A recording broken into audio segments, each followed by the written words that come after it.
Well, good morning, boys and girls. It is Tuesday morning, and I am so glad that we get to be together. It was fun yesterday. I got to talk to some of you on the telephone. I thought, well, if we can't be together in the classroom, at least I can give you a call. And so I did. I was so glad I got to talk to Oliver on Sunday night. And then some of you we got to talk and visit on the telephone yesterday. Let's see, Jackson and Gabe and Addie. And if I didn't get to talk to you, I talked to some of your moms on the phone. And then I tried to leave a message for everybody. So it was good to hear your voices, even if I couldn't see you. So I'm just hoping and praying that soon we'll get to be together. But at least we had the telephone. And I know that some of you are getting to FaceTime your friends and get to see each other that way. So that's a good thing. I'm just anxious for the day when we can all get back together. So anyway, I've got a lot of things for us to talk about today, some different things. You can see some things up here on the blackboard, and we're going to do that shortly. But first, let's go ahead and start off with our pledges, and then I want to start a new missionary Bible story, and it's a true story, which makes it even better. So let's stand and say our pledges. Ready? Right hand over your heart. I pledge allegiance to the flag of the United States of America and to the republic for which it stands, one nation, under God, indivisible, with liberty and justice for all. Great. Well, boys and girls, we've talked about different places before. We talked about Mexico, and our Bible story last week happened down there. And now we're going to move across the globe.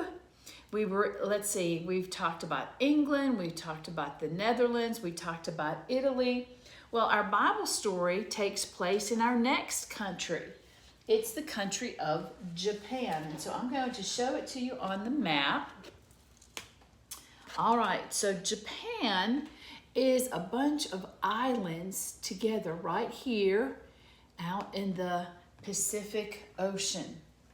So that's where our story takes place. It's a story about a little girl and her grandmother. And this little girl's name is Kodo-san. And she lives with her grandmother. And they were sitting and they were having tea one day. Now, it's a different kind of tea than what I like to drink. It's a green tea. And we'll talk about that tomorrow when we talk about Japan. But they were having tea one afternoon, and grandmother said, oh, winter is coming, and it sure would be nice if we could have some wallpaper in their home, because the wallpaper would help to keep the cold air out and keep the warm air in, so that they could stay nice and warm during the winter. And Kodo-san, she got so excited. She said, oh yes, grandmother, why don't you go see if you can find some wallpaper for us? And her grandmother had to remind her, Kodo-san, you remember that we are very poor, but I will do my best. And so it was time for Kodo-san to go to school. And Kodo-san, she loved going to school. She ran, you can tell, here she is, she's skipping, she's on her way to school. She loves going to school. And you know what? It's the missionary school. And grandmother really didn't like Kodo-san going there, because the missionaries were different. They weren't Japanese, and they didn't look like them. And so, in fact, grandmother called it the devil school. But it was just because they look different. Isn't that sometimes what we do? We look at somebody on the outside and we think, oh, I don't think I'll like them, or they're different from me. But remember the story that we learned about David? And what does the Bible say? God doesn't look on the outside, he looks at our heart. Well, anyway, grandmother really didn't like the missionaries there, and she called what they read out of the devil book. That's what she called the Bible. but it was a good way for Kodo-san to learn. And so she, even though it wasn't her best choice or the choice that grandmother would have liked, that's where Kodo-san went to school so that she could learn to read and learn to write. Well, after Kodo-san went to school, grandmother put on her, it's called a kimono. It's a special kind of dress that the Japanese wear. And she took what little money she did have to the market with her. And the market's such an exciting, noisy place. People there shopping, and it's not like going to Kroger or Publix. It's outside, and everybody has their oranges and their apples. Everything is outside. It's a busy place. I don't know if maybe you've gone to Woodstock on a Saturday morning when they have a farmer's market and it's outside. It's kind of like that, busy and people are outside. Well, anyway, she found the shop where they sold the wallpaper, and she went in and she looked and she saw such beautiful, beautiful wallpaper with pictures on it, and she loved the different things that she saw. But then she looked in her hand. Not enough money to buy the wallpaper that she needed for her home and for Kodo-san. And so she was sad and discouraged, and she started on her way back home. And as she was walking past one of the houses, she saw what looked like a box in front of one of the yards. And she thought, what is that doing here? So she looked and looked and didn't see anybody, didn't see that somebody had dropped something. So she quickly went over to the yard, and she picked the box up and she opened it up, and inside there were sheets of paper, sheets and sheets and sheets and sheets, just so many. And she thought, what has somebody done? Have they lost this? Did it fall out of someone's wagon? I wonder what happened. And so she looked around and again didn't see anyone. So she quickly got up and she took the box with her, took the box home. And so she thought, I can make wallpaper out of these sheets of paper. They weren't big, long pieces of paper, and usually wallpaper comes on like a roll. But these were just sheets of paper, and grandmother had a wonderful idea. So that's where we're going to stop. And tomorrow we'll find out what they did with all those sheets of paper. How was she going to use it at home? Well, today I want us to do something a little bit different. We are going to get to our reading book, and I'm going to save that for last. But what I want us to do today is take a look at learning about coins. And so I have some that are taped up here. Now these are made out of paper, so these aren't real. Plus they're bigger so that you can see them, and I hope that you can.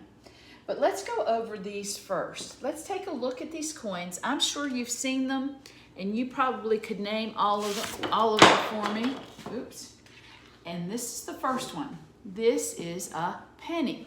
And remember, we learned about the penny when we talked about Abraham Lincoln, because his face is on there. Do you remember what number president he was? Number 16. That's right. He was the 16th president. And so a penny is worth 1 cent. All right, then we have next a nickel. A nickel, and it's not copper like this.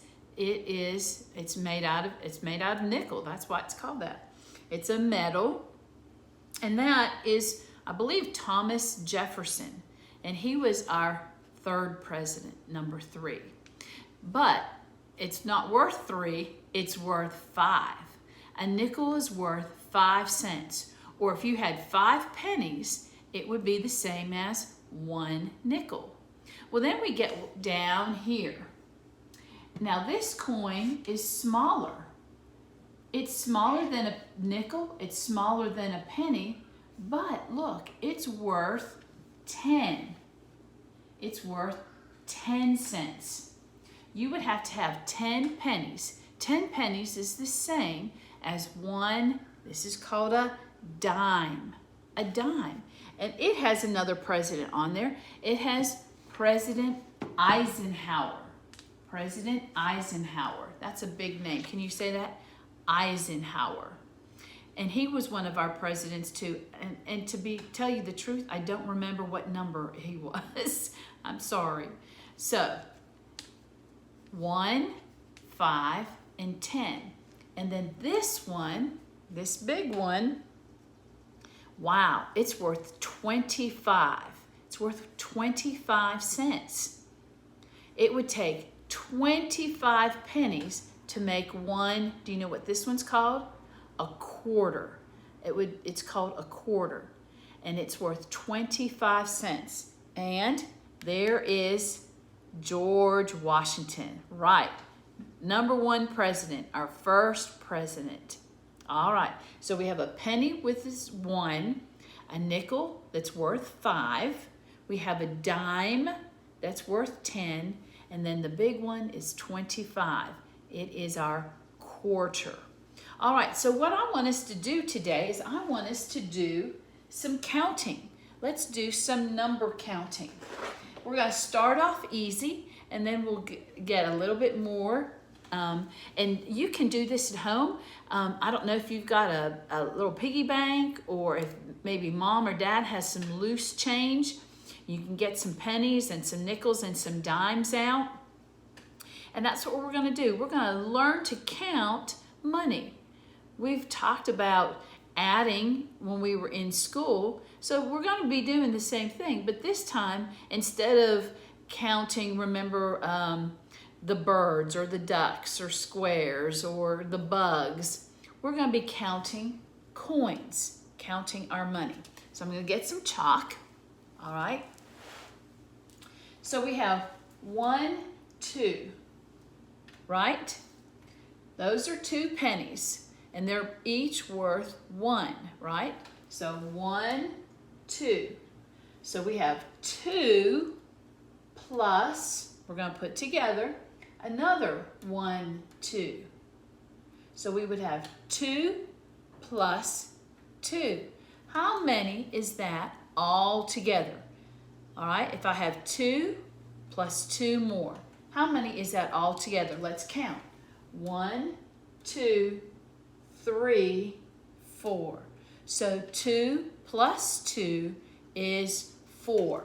Do you remember how to write 4? Have you been practicing numbers? All right, remember, 4 is down, across, then down once more.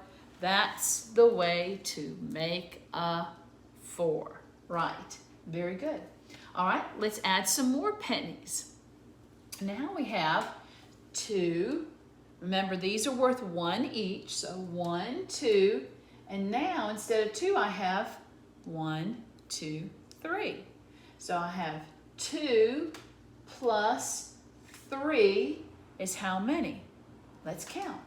1, 2, 3, 4, 5. That's right. So we could write the number 5, remember?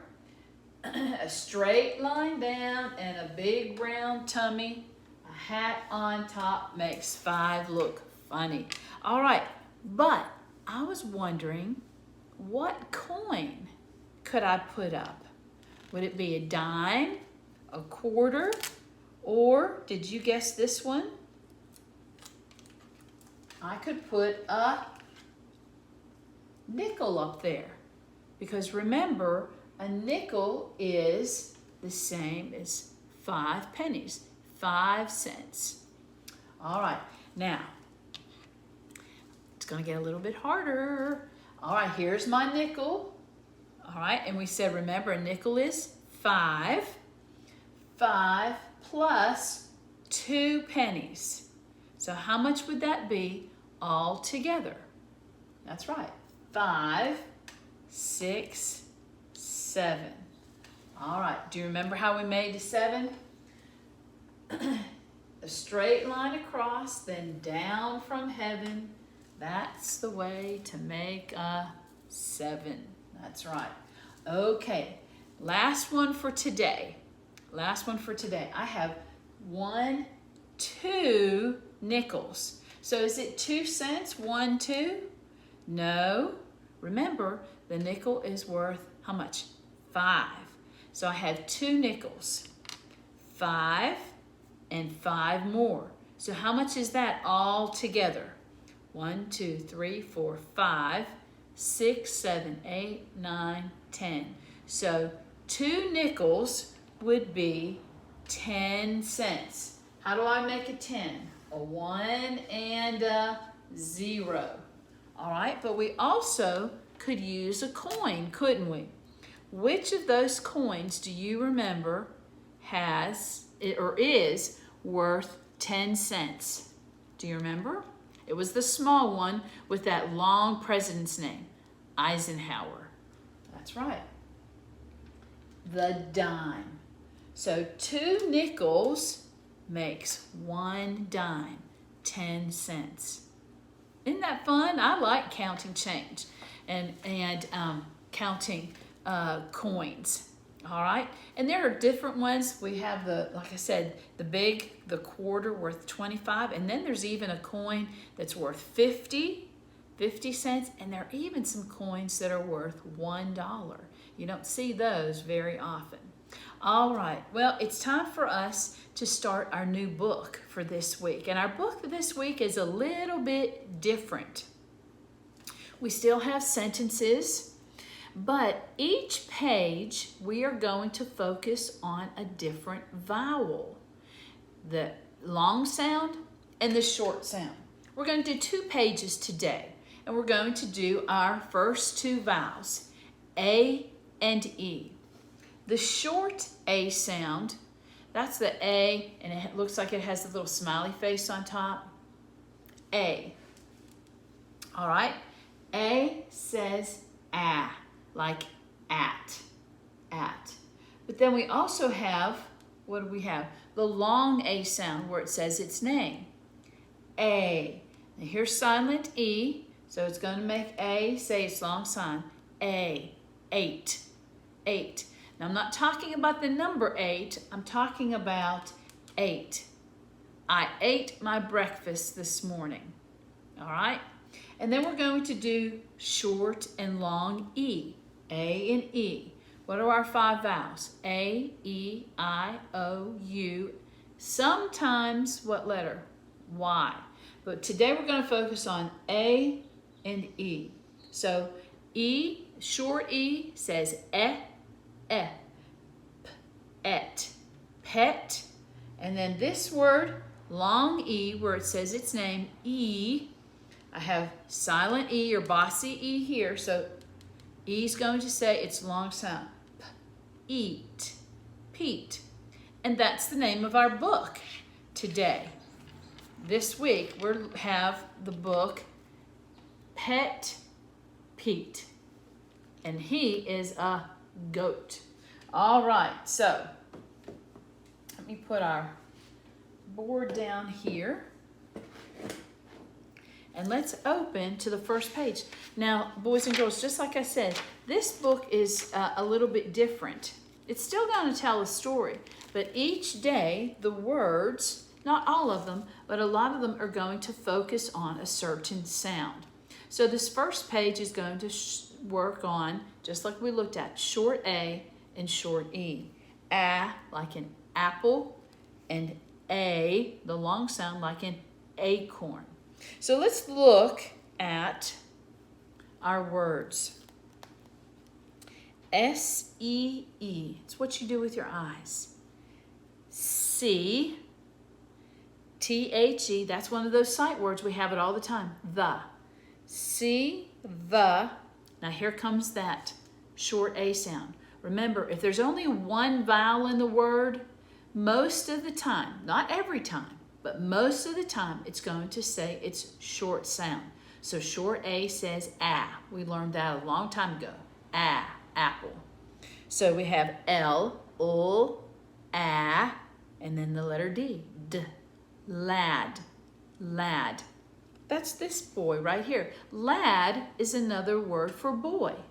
All right? See the lad. Okay? Let's go to the next sentence. There's one vowel in this word, H-I-S, is. His, all right, look at this next word, has a silent E. So that means A is going to say it's a long sound. So here comes the long A sound. His name.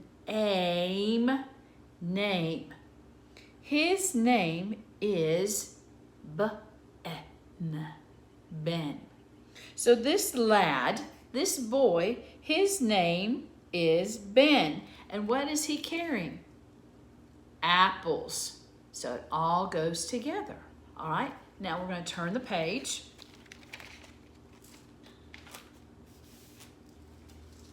All right. Down in the blue box, these are practice words that you can work on.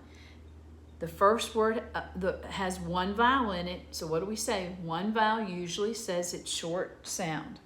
But then the next word has two vowels and they're right next to each other. So what have we learned about that? When two vowels go walking, the first one does the talking. That's right. So B-E-A-D, A is going to be silent, and he says, you can go ahead and say your name.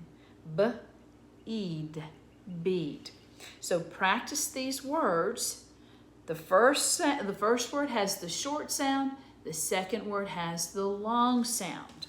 All right, so let's go on and find out a little bit more about this little lad whose name is Ben. Let's find some more. Ben, G-O-T, got a, or A, and then G-O-A-T. There's the two vowels together. A is silent. O is going to say it's a long sound. O, G-O-T. So Ben got a goat. Oh my. I bet, there's a short E sound, bet. I bet Ben probably lives on a farm or out in the country somewhere. All right. His, his, there's that word again. It's the same, even though it's in a new sentence. His goat is, here we go, pet, and then silent E at the end, Pete. His goat is Pet Pete. Very good. So Ben has a goat. There he is. And his name is Pet Pete. All right. Super job. Guess what letter's tomorrow? A, E. All right. What do you think? If you want to turn the page and work on it for tomorrow, you can. I. And I'll bet you'll recognize some of the pictures that are there. You've seen them before in our classroom. Well, boys and girls, it's been great. I've had a lot of fun getting ready for our lesson today. You're going to be surprised as we read and learn more about Kodo-san over in Japan. Tomorrow we're going to do some more coin counting. That'll be fun. And we're going to keep on working through our reading books. You can always practice. You can go back and read your old ones that we've done already. Let's see, about Gus and Tess and Bess, and last week's story about Matt the pack rat. So yeah, pull all those out and look through those books and practice those sight words, practice reading, or have someone read them to you. All right, read together. All right, I just finished a book this morning I'd been working on and reading. It was a story about a little girl named Junebug. Can you imagine? That wasn't her real name, but that's what they called her. And that was the name of the book, Junebug. So I hope that you're having a great day. I am looking forward to us getting a chance to get together soon. I keep thinking about that and hoping that it'll be sooner rather than later. So have a great day, and I'll see you tomorrow, okay?